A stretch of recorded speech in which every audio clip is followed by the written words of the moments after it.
Leaders from the world's 20 major economies are arriving in Brisbane for the annual G20 Summit. Their agenda: tax relief, free trade, and the global economy. But as CCTV's Roee Ruttenberg reports, there is one topic that will not be on the table. These solar panels were made in China, but installed in a Sydney residential neighborhood last August. The manufacturer, Yingli, is the world's largest and has its eye on the Sunshine Continent.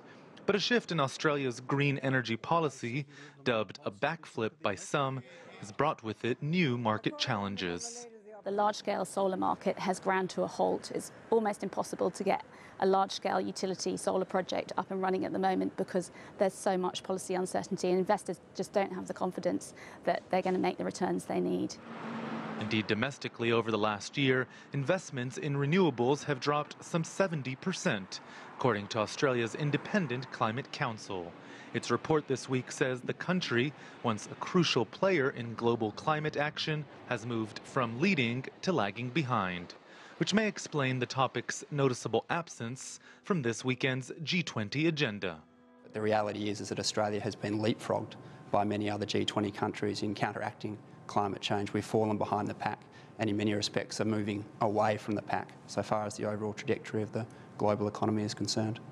5 years ago, Australia's Labor Prime Minister called climate change, quote, the greatest moral challenge of our generation. But last year, Conservative Tony Abbott won office, promising, among other things, to scrap a tax on carbon emissions. He did just that in a move many saw as the start of this government's reversal on climate change policy. Australia had already come under criticism for its carbon reduction targets, comparatively lower than others. The government says it is committed to fighting climate change, but that the G20 is neither the right forum nor the most productive forum for doing so. The official position has failed to convince Australian climate change activists. They have been protesting at events around the country and plan to demonstrate outside of the G20 in Brisbane.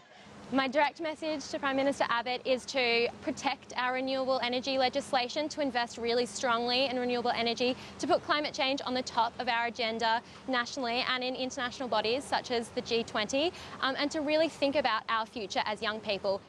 With Australia's climate change policy now in the spotlight, this may be the government's best chance to shine. Roee Ruttenberg, CCTV in Sydney.